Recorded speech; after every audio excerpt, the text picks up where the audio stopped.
나 임마!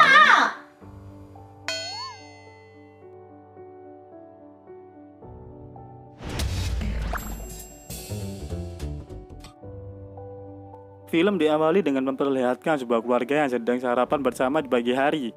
Keluarga tersebut terdiri dari ibu yang bernama Huan dan anak laki-lakinya yang bernama Songji, serta adik perempuan yang bernama Machi. Di pagi itu, Machi mengadu kepada ibunya bahwa kakaknya sekarang banyak membaca majalah dewasa di dalam kamarnya, dan itu sangat menjijikkan. Songji lalu menyangkalnya. Dia berbicara kepada ibunya bahwa Machi hanya omong kosong. Perdebatan itu terjadi, dan Songji mencoba untuk mengejar Machi yang lari. Tak lama kemudian, bel pintu rumah itu berbunyi. Datang seorang tamu wanita muda yang sangat cantik. Dia sedang mengantarkan sebuah kue untuk Ibu Huan. Wanita tersebut bernama Nona Zen. Nona Zen adalah tetangga baru yang tinggal di sebelah rumah Ibu Huan. Nona Zen berbicara bahwa dia tinggal untuk beberapa waktu karena hanya untuk menyelesaikan sebuah novel di tempat itu. Lalu Nona Zen pun pergi. Di keesokan hari, Songji dan temannya Hanso tak sengaja melihat dosen yang sangat cantik sedang berjalan melewatinya. Seketika itu, Hanso langsung memberikan ucapan selamat pagi. Dosen cantik itu berhenti sejenak dan langsung menyuruh Songji untuk menemuinya di ruangan kantor. 한심한 새끼. 아, 몰라. 밥이나 먹어, 밥이나. Sesampainya di dalam kantor, dosen cantik itu menyuruh Songji untuk menulis ulang tugasnya. Ketika dosen itu duduk, Songji tidak sengaja melihat celana dalam dosen itu dan langsung sedikit berhalusinasi. Dosen cantik itu terus menyuruh Songji untuk secepat mungkin menyelesaikan tugasnya. Songji pun tersadar dan langsung pergi keluar dari ruangan itu.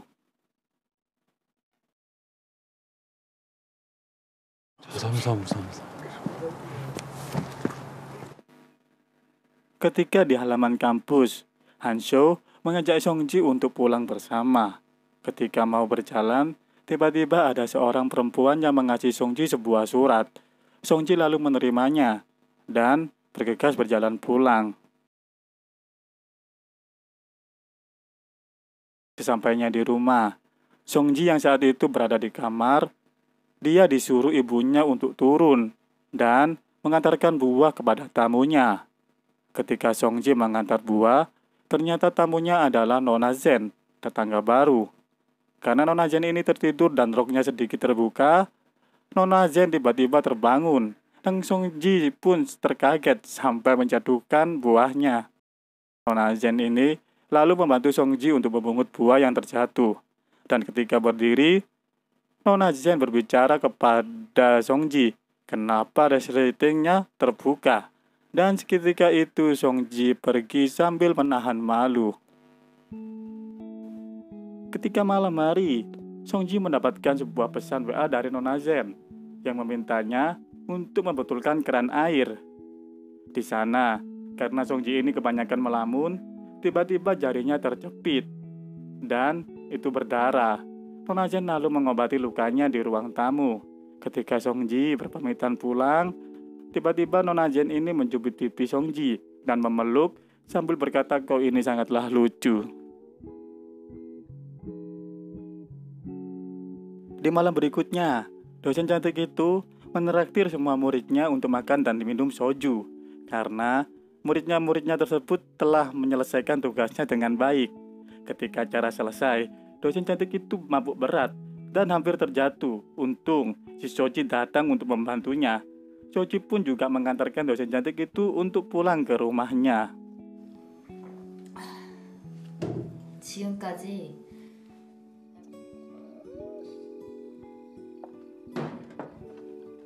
시간 있어? 내일이요? 바람 쐬러요?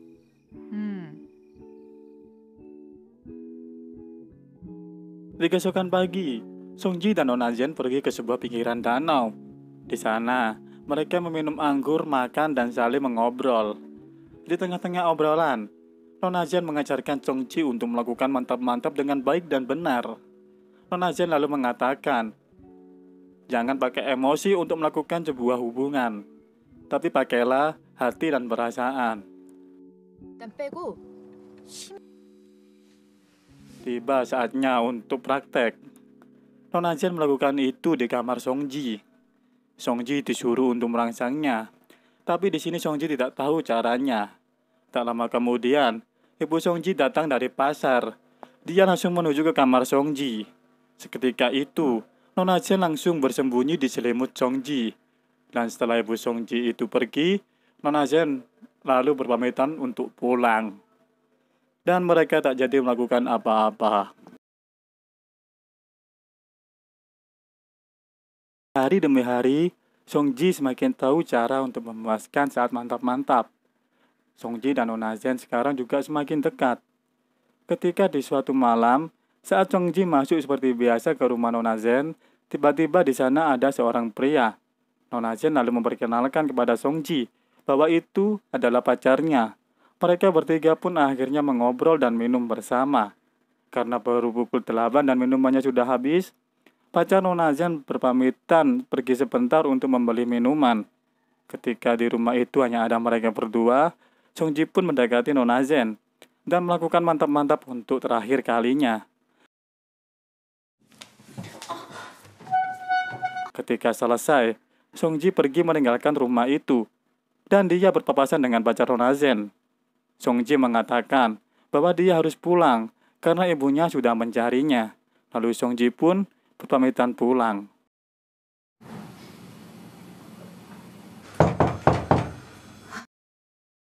Di suatu malam, Song Ji pergi ke apartemen Bu Guru Seksi. Di dalam sana, Song Ji mendengar bahwa Bu Guru Seksi sedang telepon dan marah-marah kepada pacarnya. Lalu, Bu Guru itu pun pergi ke dalam kamar sambil menangis. Tak lama kemudian, Song Ji mengikutinya masuk ke dalam kamar. Song Ji di sana mencoba untuk mengerti perasaan Bu Guru.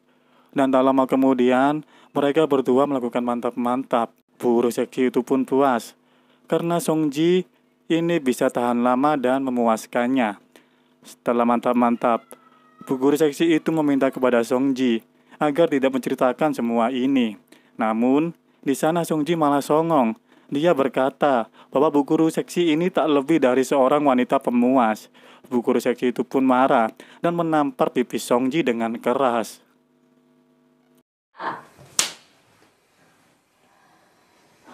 Next, di pagi yang sangat cerah, Song Ji berjalan ke taman kampus untuk menghampiri adik kelasnya yang dulu mengirim surat kepadanya. Di sana, Song Ji memberikan seikat bunga dan berkata, "Maukah kamu menjadi pacarku?" Adik kelas itu pun menerima cinta Song Ji, dan mereka berdua akhirnya pulang bersama dengan jalan kaki.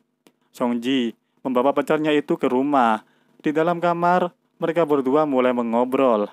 Lalu, Song Ji pun mencoba untuk membuka tali BH pacarnya itu, dan mereka berdua melakukan mantap-mantap dengan sangat nikmat. Di tengah-tengah Song Ji dan pacarnya itu mantap-mantap, tiba-tiba adik Song Ji yang bernama Maci itu membuka pintu kamar Song Ji dan melihat kakaknya dan perempuan di dalam selimut. Song Ji lalu bergegas memberikan sedikit uang kepada Maci agar dia tidak mengadu kepada ibunya. Lalu, Song Ji pun mengantar pacarnya itu pulang ke rumah. Di akhir film diperlihatkan Song Ji yang melihat sebuah poster di mading, di mana poster itu adalah poster pariwisata dan pemandunya adalah Nona Zen, dan film pun tamat. Terima kasih buat kalian semua yang telah stay di channel Index Film. Mohon maaf jika ada kesalahan dalam penyampaiannya. Saya Mas Re pamit undur diri dari kalian semua. Jangan lupa untuk subscribe, like, and comment. Sampai jumpa di kesempatan berikutnya. Terima kasih. It's so cold outside. I'm alone.